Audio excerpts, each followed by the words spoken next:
Hola, buenas. Este va a ser un vídeo un poco rápido para explicar un poco las cosas que nos llevan a pensar que este objeto es el Grial. Antes de empezar con este vídeo, me gustaría que vierais este pequeño vídeo, ¿vale? Y luego lo comentaremos. En el poema de Sí. Parsifal se cuenta que hay una inscripción que aparece y desaparece. Ajá. Y si hubiera ahora mismo una torcha, una luz Ya está, torcha, mírala.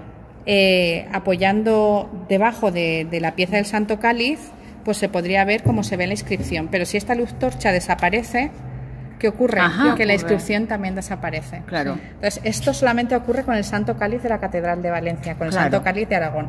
Y aquí vuelve a ocurrir lo mismo. Qué Si la luz bonito, torcha qué bonito. está atravesando lo que es la piedra, se entiende la descripción de brasa de fuego amortiguado que hacía Exactamente. Sales de lo que era la pieza, porque no se entendía esa brasa de fuego amortiguado. Pues muchas gracias. Vale, gracias a ti. Pues eso, vamos a hablar un poco de las torchas. En un principio, esto es lo que le propuse al Centro Español de Sindonología, que la inscripción se transmitiría y entonces aparecería la versión hebrea de la inscripción. Esto lo deduje a partir de dos cosas. El primero es que hay un símbolo alquímico grabado junto a la inscripción, un símbolo alquímico de fuego.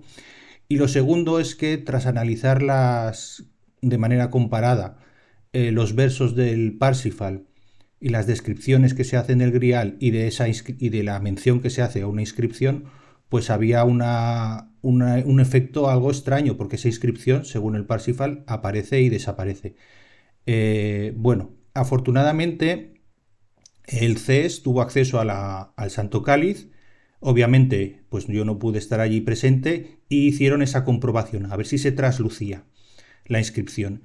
Y me dijeron que no, que la inscripción se había diseñado precisamente sobre una de las vetas opacas, o sea que este efecto no se hace visible. Entonces eso ya se ha comprobado in situ de manera un poco secreta, porque no les gusta hablar de alquimia ni de templarios y mucho menos les gusta hablar del Grial. Entonces pues me llevé un pequeño chasco porque a mí me parecía que ese sería el modo de mostrar al mundo que este es el objeto que dio origen a las leyendas, puesto que hasta entonces tenemos especulaciones, pero de esta manera tendríamos una prueba que mostrar. Bueno, la historia siguió en que, como soy así un poco cabezón, pues pensé que hay otro modo de visualizarse, y si se había elegido una veta opaca de la piedra de Calcedonia de la base, era por alguna razón. Entonces descubrí algo más espectacular, y es que si se ilumina esta inscripción y con esa luz de torcha, y esa pieza estuviera invertida, estuviera hacia abajo, lo que haría es que se proyectaría sobre el mantel blanco sobre el que se suelen colocar las reliquias y se haría visible la versión hebrea, esta otra versión que habla de Jesús Dios. Esta inscripción dice Jesús Dios en árabe cúfico y Jesús Dios en hebreo. Entonces, pues hablé otra vez con el Centro Español de Sindonología y esta otra opción ya no la han podido comprobar in situ. Entonces lo que hice fue una réplica en los orfebres Piró y pude comprobar que efectivamente la inscripción no solo se invierte y se hace visible durante un momento, sino que se amplía. En un primer momento Piró me hizo un grabado como este que podéis ver en el vídeo, más grande, y esto no se hacía visible porque se distorsionaba. Entonces les tuve que pedir que lo hicieran más pequeñito porque ese era el tamaño que había elegido Pedro Alfonset para hacerse más grande. Entonces, como es una capa, es cóncavo, pues se amplía. Entonces, efectivamente, lo hemos comprobado. Hay que poner un cartoncito, iluminar con esa torcha que dicen, y sobre el Santo Cáliz, y poner una pequeña pantallita, como ya hemos comprobado. Entonces la inscripción, la versión hebrea, aparece y desaparece, tal y como se cuenta en los poemas, ¿vale? Eso es un poco la línea de investigación que estamos llevando. Sistemáticamente se ha confundido a la población española en particular y quedado en ridículo al nivel internacional a la hora de hablar del Santo Cáliz como el Grial, simplemente por por la tradición utilizándolos como sinónimos.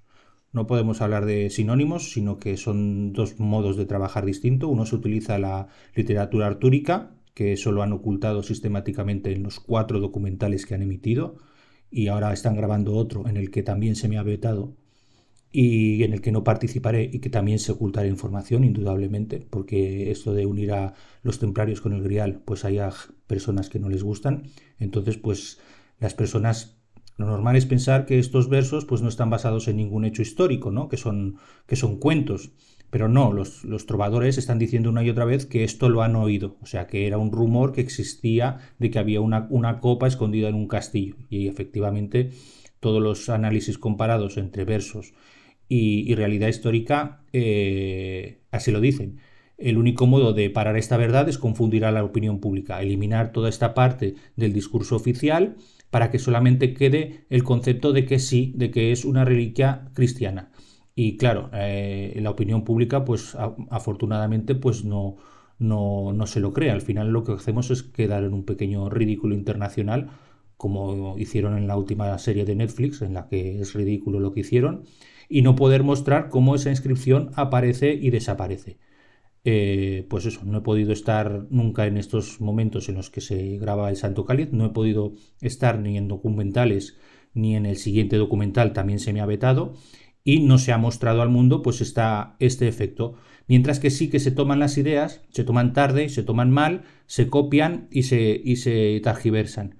Entonces que estamos generando un discurso falaz, que no coincide con la realidad y que va a ser muy difícil que un concepto que durante siglos se ha considerado simplemente una cosa casi mitológica o en la que no hay un sustrato de realidad, que es el concepto del grial, con este discurso en el que empezamos a pelearnos con el de León para ver cuál está más cerca de los labios de Jesús, que para mí eso es absurdo porque, repito, eso se tiene que hacer desde la literatura comparada, desde los primeros versos, y no se puede confundir.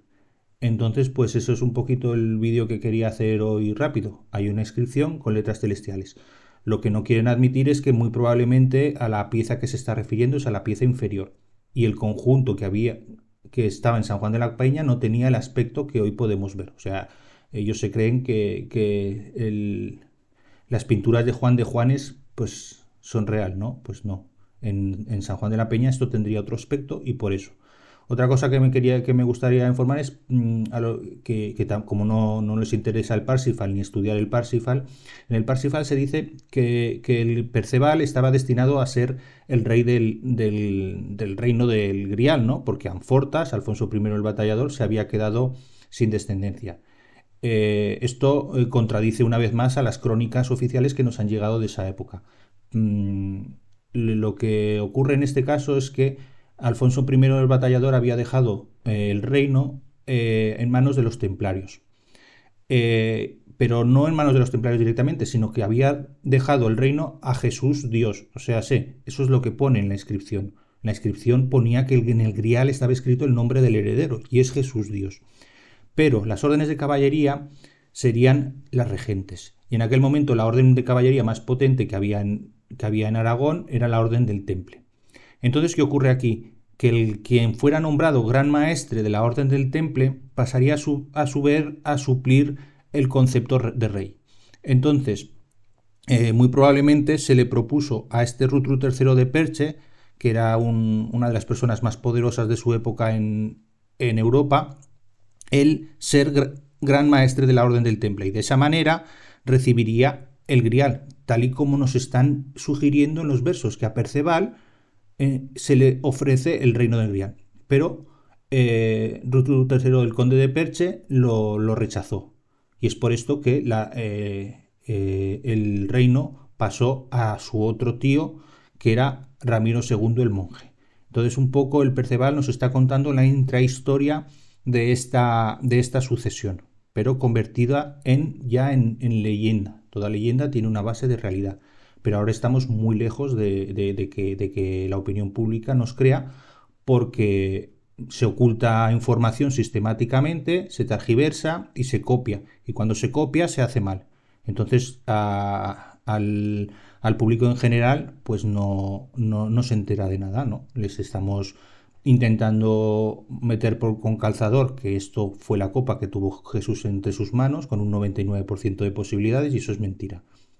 Porque eso es un paso que tienen que dar cada una de las personas, es un paso de fe. Sin embargo, sí que podemos demostrar que es el objeto que dio origen a las leyendas. Muchas gracias.